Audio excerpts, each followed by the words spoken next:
চাই এই যে মুরব্বীকে দেখেন আপনারা যারা চিনেন অবশ্যই তাদেরকে জানিয়ে দেন তাদের বাবা সিলেট নগরীর মদিনা মার্কেট এলাকার কালীবাড়ি পয়েন্টে আছেন। আসলে আমরা সকালে ঘুম থেকে উঠার পরে এখানে বাড়ানি পরে দেখলাম যে উনি ওই জায়গায় আছেন সকাল ভোর 5টা থেকে তাই ওই জায়গায় আসেন খেয়ে বা কারা রাইকে আছে আমরা জানি না। তবে আমরা অনেক চেষ্টা করছি, অনেক যোগাযোগ করার চেষ্টা করছি বা ওনার পরিবারে খোঁজার চেষ্টা করছি, ওনার মাথাইছি, তাই আমরা কোনো কিছু কইতে পারছি না। যার কারণে আমরা না পারতে এখন আমরা কাউন্সিলর আওলা বা সাংবাদিক আওলা আইনের আশ্রয় নিছি। এখন যদি কেউ চাই না তখন আমরা একটু হেল্প করবা, আর যদি লাইফ শেষ হওয়ার পরে আমরা কারো যোগাযোগ না পাই, সন্ধান না পাই, তাহলে তাই আমরা আইনের আওলা করবো। মানে আপনারা আইনের হাওলা করবেন? হ্যাঁ, আইনের আওলা, মানে ওনার নিরাপদ স্থানে নিয়ে যাবেন পরিবারকে না পান? জি জি। তো আপনারা সকাল থেকে তাকে দেখছেন এখানে? সকাল ভোর 5টা থেকে এখানে। কিন্তু এখন পর্যন্ত আছেন উনি? ও যে অবস্থায় বহাত আছেন ওই অবস্থায় ভোর 5টা থেকে সেই অবস্থায়।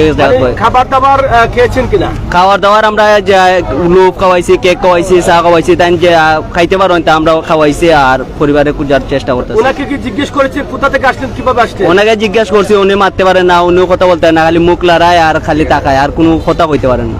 আসলে আপনারা কি মনে করছেন, উনি কি নিজে থেকে আসছেন না কেউ রেখে গেছে এখানে? আসলে এটা তো শিওর বলতে পারতেছি না, আর তার ওনার যে অবস্থা মনে হয় না উনি একলা আইতে পারবা, হয়তো কেউ রাইকে গেছে, কেউ রাইকে গেছে, যার কারণে এটা আমরা নিশ্চিত। কারণ ওনার এখান থেকে মানে উঠতেও পারেন না। ভোর 5টা থেকে ওখানে বয়াত আসলে এখন পর্যন্ত এখানে বয়াত আছেন, বাহিনীতে নেড়ে তুলতে পারছি না, বাহিনীতে তো রাখতে পারছি না। ও যে জায়গায় আছে ওই জায়গায় বসা, ওই জায়গায় বেশা পড়ছে, ওই জায়গায় সবকিছু মাথার মাঝে দেখা যায় আবার স্পট, পার মাঝে আবার স্পট, পার মাঝে ব্যান্ডেজ আছে, ওই যে পার মাঝে ব্যান্ডেজ আছে। এখন আসলে আপনারা মানে কি চাচ্ছেন? আমরা চাইতেছি যে যদি ওনার যোগাযোগ করে ওনার পরিবার পাই বা কেউ মানে সরকারি কোনো সহযোগিতা পাই, পুলিশ সংস্থার আমরা কোনো আশ্রয় চাই, চিকিৎসা করাই, তাহলে তো একটু ভালো হয়, বা কোনো একটা বৃদ্ধাশ্রম সরকারি ভাবে রাখা যায়। আর আমরা পাড়ায় তো যা যতটুকু পারি আমরা হেল্প করবো, আর যদিও তারপরেও কোনো কিছু পাই না সন্ধ্যার মাইন্ডা, তাইলে আমরা আইনের আশ্রয়।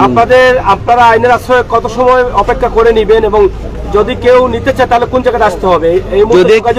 এই মুহূর্তে যোগাযোগ করার জায়গা তো সিলেট মদিনা কালীবাড়ি পয়েন্ট, কালীবাড়ি পয়েন্টে এখন লোক আছে, আর লাইভ চলাকালীন সময় গেলে যারা যদি তার পরিচয় পাই তাহলে ওখানে আসলে সব পাইবা, বা আমরা সাথে যোগাযোগ করলে পাইবা। আর কোনো নাম্বার দেওয়া যাবে কিনা যোগাযোগ করার জন্য? অবশ্যই লাইভ চলাকালীন সময় পর্যন্ত নাম্বার দেওয়া যাবে। তারপরে আমরা যদি কোনো যোগাযোগ না পাই তাহলে আমরা জালাবাদ থানা আশ্রয় নিবো, তারপরে যোগাযোগ করতে হলে জালাবাদ থানা আসে যোগাযোগ করবো।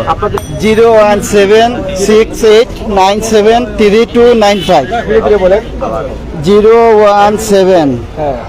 01766973295। আপনার নাম?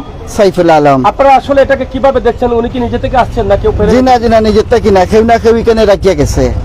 সুনামগঞ্জ চাচা, তুমি ইনো আইলাই কিলা বা চাচা?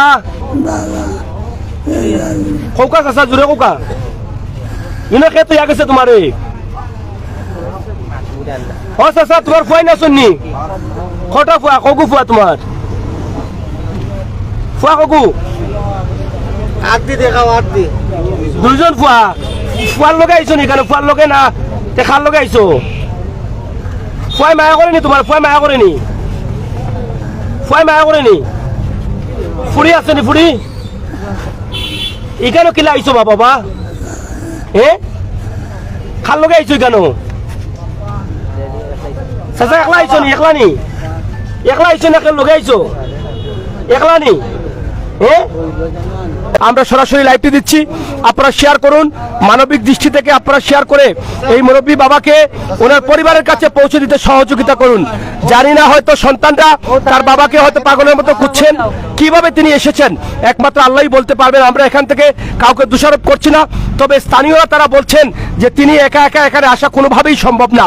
ওনাকে হয়তো কেউ রেখে গেছে, হয়তো বা উনি অসুস্থ হয়ে গেছেন, বিরক্ত হয়ে হয়তো ওনাকে এখানে ফেলে গেছে, যা উনি কথাও বলতে পারছেন না, ঠিকানাও বলতে পারছেন না, জীবনে উনি বাড়িতে একাও যেতে পারবেন না। এই অবস্থার মধ্যে হয়তো তারা এটা মনে করে, বিরক্ত মনে করেই কিন্তু এখানে ফেলে গেছেন, এটা স্থানীয় যারা আছেন তারাই বলছেন। কথা বলা হয়েছে এখানকার স্থানীয় কাউন্সিলর, এবং তারা বলেছেন কাউন্সিলরদের সাথে কথা বলে তানাকে ইনভলভ করেছেন, এবং তানা ইতিমধ্যে এসেছে। সেই তানা আমরা দেখছি, তানা পুলিশ দায়িত্বশীল আছেন। অনেক মানুষ সকাল থেকে এখানে ভিড় করছেন। এই মুরব্বীর বয়স দেখে মানুষ অবাক হয়ে যাচ্ছেন যে উনি কি করে এখানে সকাল থেকে পড়ে আছেন, এটা অনেকেই মেনে নিতে পারছেন না। অনেকের কষ্ট হচ্ছে, মানুষ হিসাবে তো মানুষকে এভাবে দেখলে কষ্টই লাগবে। তাছাড়া এই মানুষের দোয়া বড় প্রয়োজন। আপনারা যারা যারা এখানে ওনার পরিবারকে খুঁজে পেতে সহযোগিতা করবেন, প্রত্যেকেই কিন্তু সবের অংশীদার হবেন। তাই আমরা মনে করি আমাদের ভিডিওগুলো আপনারা শেয়ার করুন, সবাইকে দেখার সুযোগ করে দিন। প্রিয়